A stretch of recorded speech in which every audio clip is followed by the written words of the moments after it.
Hello everybody and welcome. In this video I will show you all charging methods for your headphones JBL Tune 720.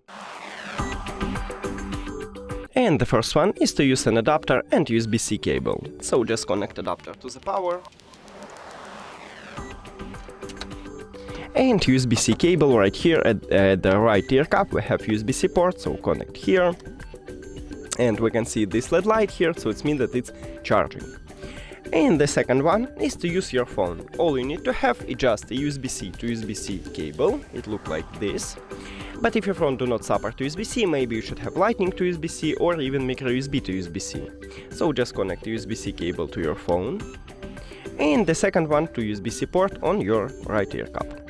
And we can also see this LED light, so it means that it's charging. That's it.